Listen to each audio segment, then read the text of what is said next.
Hello, welcome back to the channel, and this is a channel where we give you reviews, playthroughs, unboxings. We generally like to talk a load of bollocks, tabletop gaming in general. And in this video we're going to be running through our top 10 dungeon crawling games, and our definition of a dungeon crawler isn't necessarily one of those generic fantasy things. It can have any theme, but it is going to see you wandering through a labyrinthine map doing stuff, right? Remember, if your favourite dungeon crawler ain't on this list, that's because A, we haven't played it, or B, we think it's shit. So if you're new here, then please consider subscribing to this channel, hit the like button, all that YouTube bullshit. See you after this. Bollocks. So number 10 on this list is a little bit of an anomaly. We don't usually play these sort of campaign games because it's very difficult to get the same players in the same room week after week. This one is Mice and Mystics. The main reason this is on this list is because of the theme, because I am a little bit of a sucker for a cutesy theme. The premise of this game sees you take on the role of a mouse. You were once a human being, but you've been changed into a mouse, and you'll be running through a campaign comprised of a number of scenarios, trying to defeat all manner of critters along the way. You're going to be able to power up, and there's some novel mechanics with like the cheese wheel, and you're going to be grabbing hold of like a hook and thread to hoist yourself up onto bookshelves and all that sort of thing. One of my main criticisms of Mice and Mystics is it is just a case of rolling a few dice, and it is highly luck based. But in terms of theme and storytelling, this game has it all. Just a shame that you could find yourself getting a bit frustrated with the randomness of this one, right?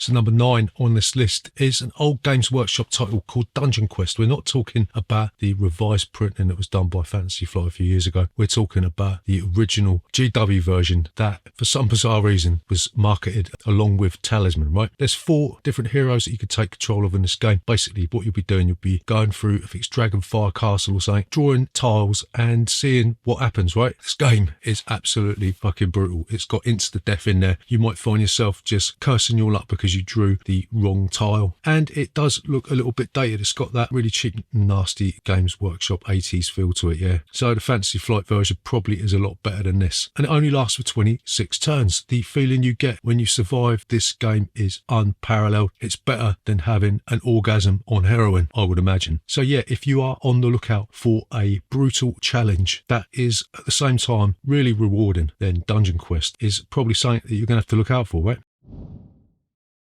So number 8 on this list is a game that changed the face of board gaming, no doubt about it. This is Gloomhaven. Admittedly, we haven't gone through every single level of this game, but I played enough of it to come to an opinion that it is pretty good. It would be higher on this list if the setup and teardown wasn't such a pain in the arse. But essentially what you'll be doing, you'll be first moving around a larger sort of global map. You'll be leveling up in Gloomhaven, then you'll go on a trip into a dungeon, kill a load of monsters, level up, rinse, wash, repeat. There's about 120 hours of gameplay in this game, and it is sort of a legacy game, isn't it? Things will be changing and staying the same in the game. You'll be putting stickers on the board, you'll be making irreversible modifications to the components, yeah? And one day I'll get through this, but I think I'm probably going to have to give up work first, right? Number 7 on this list is a deck building dungeon crawler, right? It's Clank. Don't really give a shit which version of Clank you're talking about, but we are talking about the original Clank. There's other iterations of Clank in there. There's Clank in Space, there's Clank Legacy, and now there's Clank Catacombs, which has the added benefit of modular dungeon tiles. Basically, in Clank, what you'll be doing, you'll be playing cards and then spending cash to buy new cards. All the while, you'll be worried about how much noise you're going to be making, because that will increase the threat level and increase the power of the enemies you've got to fight. It's also a bit of a push your luck game. The further into the dungeon you go, the harder it is to get out, and you will want to get out if you're going to want to win this game, yeah? So yeah, it's quite a novel experience, right? It's a load of fun, and the only downside about Clank is the way it looks, yeah? I'm not really enamoured with the sort of brown feel, because let's be honest, brown equals shit, doesn't it?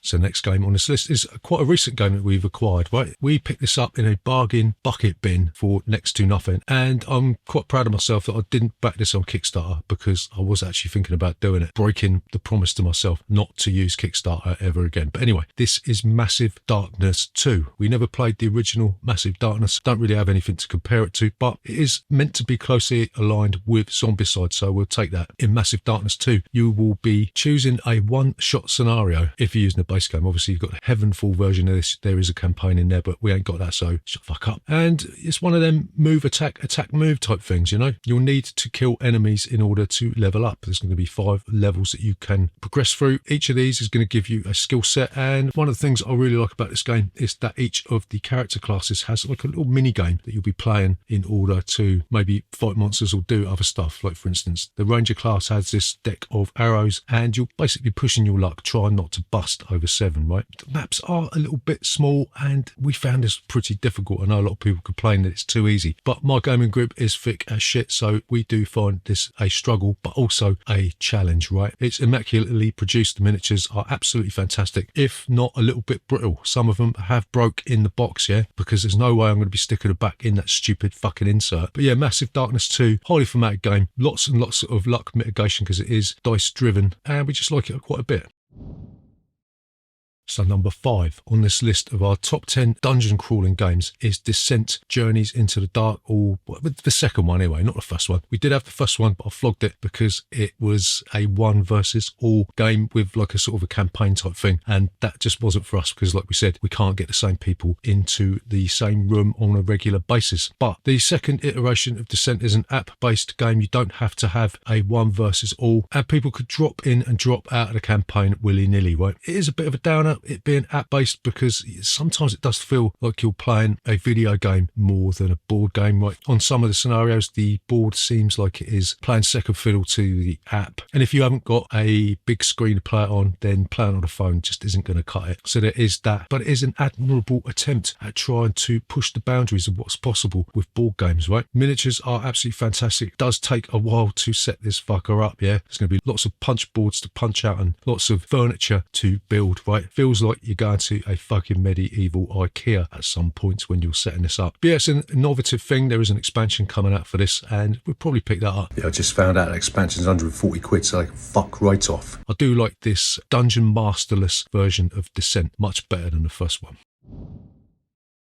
Number 4 on this list is another innovative game. It's Catacombs 3rd edition, right? This is a dexterity game. Yes, it's a dungeon crawling dexterity game. It is a 1 versus all thing, but I can forgive it for all that because dexterity games are one of our favourite genres of games in the universe ever. One of you is going to be the overlord. You're going to be taking control of all the nasty monsters, and the rest of your crew is going to take control of wizards, barbarians, halflings, all that sort of shit, yeah? And you'll be flicking discs, trying to kill monsters, getting experience, leveling up, going through a series of dungeons, and then you'll be taking down the big bad boss at the end. There's loads of expansions for Catacombs. There's too many to mention. Actually, I'm going to mention them. It's the Caverns of Soloth. You've got the Wyverns of Wylamur, and another one I can't remember. Yeah, it's just flicker discs, right? That's all you're going to get. There's nothing more going on really. And some of the iconography can be a little bit confusing, right? I have played this, and some people have struggled to remember what all the different icons mean, and it does bog the game down. But that is a hurdle that you can overcome with perseverance, and I highly recommend that if you like dungeon crawlers and you like dexterity games, this is a no-brainer unless you're thick as shit.